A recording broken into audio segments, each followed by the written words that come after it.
Jeremy Hunt billed his autumn statement as an autumn statement for growth. I'm Charlene Young. I'm going to run through the main headlines and how they might impact you and your clients.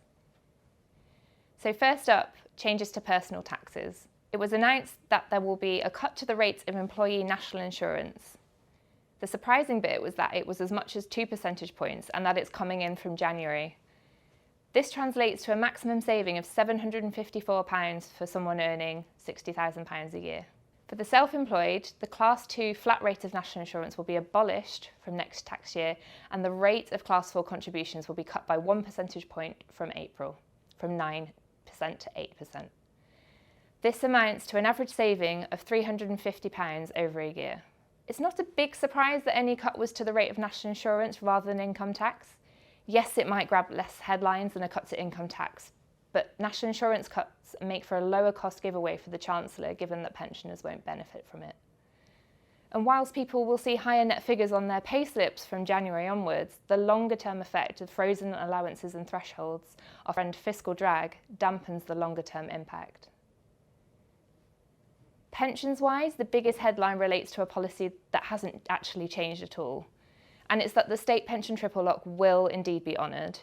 There was talk that a lower inflation might be used for the increase to the state pension from April next year, but it's been confirmed that state pensions will increase by 8.5%. What does that mean in pounds and pence? Well, the new state pension, for example, will increase from £203.85 per week to just over £221 a week, which comes to £11,502 per year.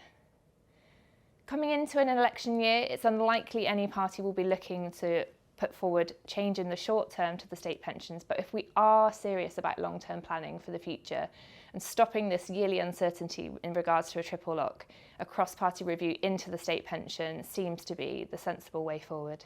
There's also been an update released on the removal of the pension's lifetime allowance, and this has come in the form of another policy statement. We last had one in July on the topic that looked like a new pensions death tax might be coming. We're still waiting for the final legislation, but we're confident that today's update signals a U-turn and that there will not be a new pensions death tax introduced where a client dies under the age of 75. There are just 90 days to go into the new rules though, and for the good of long-term financial planning, those final rules cannot come soon enough. Next up are changes to ISAs.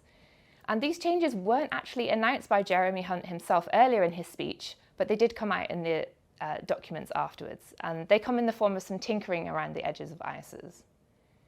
So the annual ISA allowances will be staying the same in the new tax year, but all adult ISAs will only be available from age 18. Currently, adult cash ISAs can actually be opened by 16 and 17-year-olds, which created a handy planning loophole where children could save up to £29,000 in a tax year in ISAs.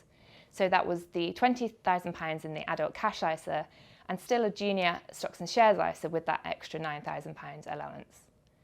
Other changes will be making ISAs a little easier to fathom. So getting rid of the rule that meant you could only pay into one ISA of the same type each tax year. Clients will also be able to transfer as much or as little as they want from what is being paid into ISAs in a current tax year too. Certain fractional shares will also be allowed. At the moment, this isn't permitted, despite some investment providers claiming it is. We aren't sure what certain quite means in this context though, in terms of whether it's UK or US companies, but it's likely it'll be bigger, more well-known brands. You and your clients might have also heard about long-term asset funds, mentioned in the context of pensions and the Mansion House reforms. Well, to allow further investment into UK PLC via ISAs, the Innovative Finance ISA will be expanded, rather than changes made to the existing investment rules for stocks and shares ISAs. At AJ Bell, we've long campaigned for ISA simplification on a large scale, and for all the different adults, types and bonuses to be combined into one ISA. So it's no surprise we were a little disappointed that the reforms didn't go further in this area, but we were pleased at least to see no new types of ISAs introduced. You might have seen the ideas floated for a Great British ISA or BRISA recently by business leaders. One final word, perhaps it's just a case of what we haven't quite seen yet. There was nothing on inheritance tax despite the really strong rumours in recent weeks, and perhaps the national insurance giveaway now paves the way for more income tax changes in March, closer to an election. Either way, we're still pouring through the documents that have come out, and we'll be back to you with an update once we know a little bit more.